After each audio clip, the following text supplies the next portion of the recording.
अस्सलाम वालेकुम। जी जनाब, तो आज हम फिर मौजूद हैं किस क्लास में? सोशल स्टडीज़ की क्लास में जी। और आज बहुत ही इंटरेस्टिंग सी एक प्रोजेक्ट एक्टिविटी है मेरे पास।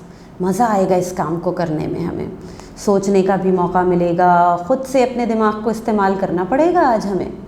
ठीक है, अच्छा, तो इसके लिए आपको क्या करना है, जल्दी से अपनी बुक का पेज नंबर 7 ओपन कर लीजिए, जो कि चैप्टर नंबर 1 से मौजूद है ना। और चैप्टर 1 हमारा क्या है?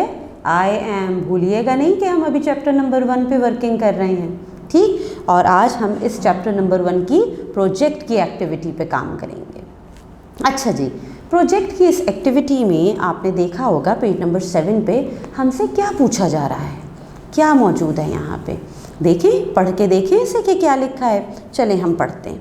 अच्छा जी, यहाँ पे लिखा हुआ है, explore your building and identify the important areas where some rules should be applied। आपने कुछ बिल्डिंग्स एक्सप्लोर करनी हैं, कुछ एरियाज़ आइडेंटिफाई करने हैं जहाँ पे रूल्स का अप्लाई करना बहुत ज़रूरी होता है, रूल्स एंड रेगुलेशंस जहाँ पे बहुत ज़रूरी हैं, ठीक। और क्या कहा जा रहा है? For example, you could point out places where students should not make noise।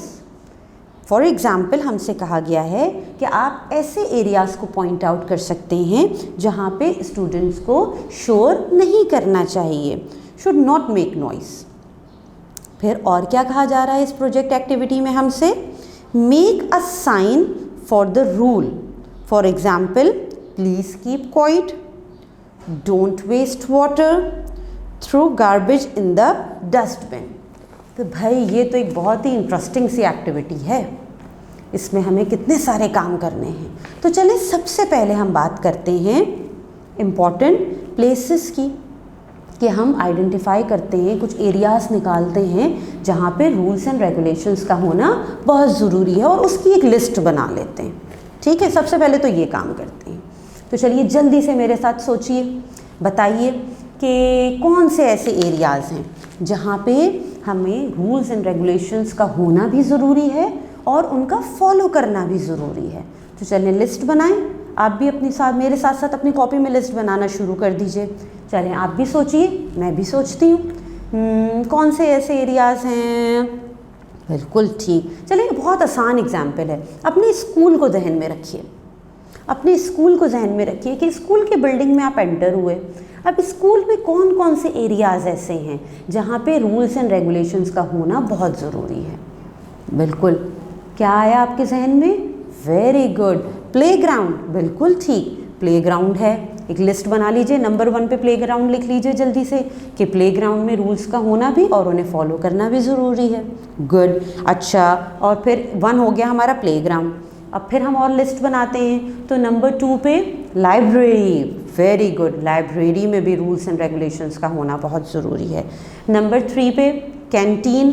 बिल्कुल ठीक, कैंटीन में भी रूल्स का होना ज़रूरी है।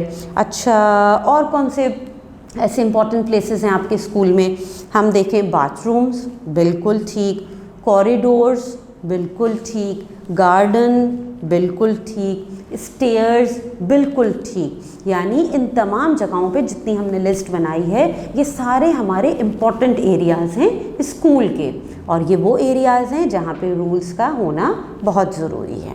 चलें जी, अब हम ये सोचते हैं, एरियाज़ हमारे पास हैं, अब हम ये सोचते हैं कि इन एरियाज़ में कौन कौन से रूल्स होते हैं, ठीक है। अच्छा, हम कोई भी आप एरिया के बारे में आप सोचिए और रूल्स के बारे में सोचिए। अगर हम लाइब्रेरी लें, तो लाइब्रेरी में सबसे अहम रूल कौन सा है हमारा?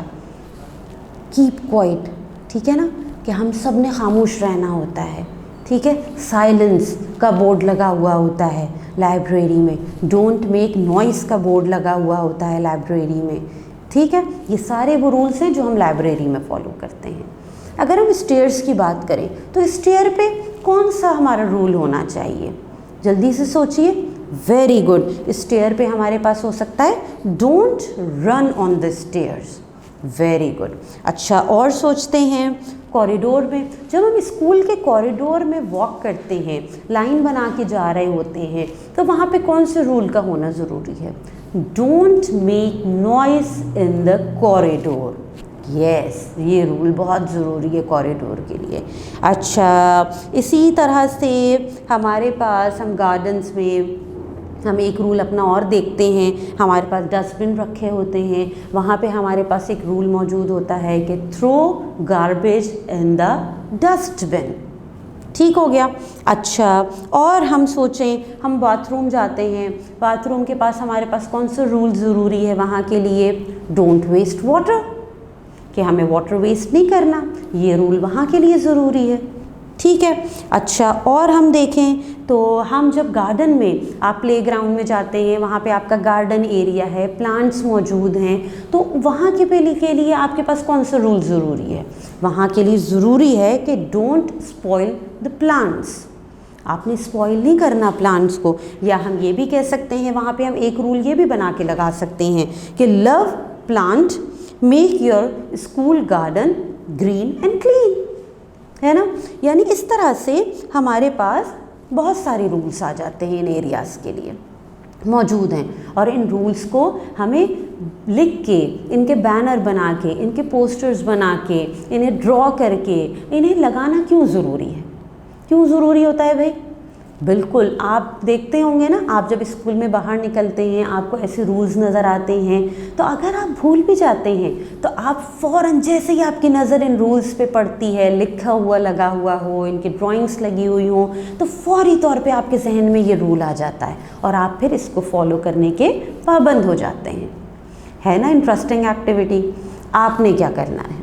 आपने एक बहुत ही मज़ेदार सा काम करना है। हमने जिन एरियाज़ की बात की, उन एरियाज़ को अपने जहन में रखिए, फिर जिन रूल्स की बात की, उन रूल्स को जहन में रखिए, और यकीनन आपने एरियाज़ को भी अपनी कॉपी में लिस्ट आउट करना है, यानी लिखना है, और फिर उन रूल्स को भी आपने नोट डाउन करना है। फिर क्या काम करना है? आप इनके छोटे छोटे से बैनर्स बना लीजिए, ड्राइंग बनाइए अपनी कॉपी में, कि अगर आपसे कहा जाए कि जी आप कॉरिडोर पे ये रूल लिख के लगाइए, तो आप कैसे इसको ड्रॉ करेंगे? इसके लिए क्या ड्राइंग बनाएंगे? इसको किस तरह से लिख के इसका कैप्शन बनाएंगे? आपसे अगर आपकी टीचर कहें कि अच्छा जी क्लासरूम के लिए रूल्स बनाना है आपने कि डोंट मेक नॉइस, आप इसे कैसे ड्रॉ करेंगे? ठीक है, तो आपने इन रूल्स में से आप सेलेक्ट कीजिए और कोई से भी 5 रूल्स ले लीजिए, और उन 5 रूल्स को आप कैप्शन बनाइए, उनको अच्छे तरीके से बहुत प्रॉपर्ली प्रेजेंटेशन के साथ अपनी कॉपी में लिखिए, और उनके साथ कोई छोटी सी ड्राइंग बना दीजिए जिनकी मदद से फिर वो रूल आप आसानी से पढ़ते ही ड्राइंग से भी समझ रहे हों। है ना इंटरेस्टिंग सी एक प्रोजेक्ट की एक्टिविटी। ठीक है, तो इस तरह से सारे रूल्स भी हमारे जहन में रिकॉल हो जाएंगे, एरियाज़ भी आपको पता होंगे, और फिर पता है इसका फ़ायदा क्या होगा? इसका फ़ायदा एक और ये होगा कि इनसे हट के भी आप जब अपने घर में बैठे हैं, आपके अपने आप आपके जहन में आपके घर के अराउंड, आपके रूम के अराउंड भी रूल्स एंड रेगुलेशंस आने लगेंगे कि कौन से रूल्स हैं जो आप घर में फॉलो कर सकते हैं, कौन से रूल्स हैं जो आपके रूम के लिए ज़रूरी हैं। तो पहले ये एक्टिविटी मुकम्मल कीजिए, उसके बाद फिर अपने सिस्टर्स ब्रदर्स के साथ, बहन भाइयों के साथ मिलके अपने घर के लिए भी रूल्स एंड रेगुलेशंस बनाइए, फिर मिलके उनकी ड्राइंग्स बनाइए और घर में उनको प्लेस कीजिए। ठीक है, अल्लाह हाफ़िज़।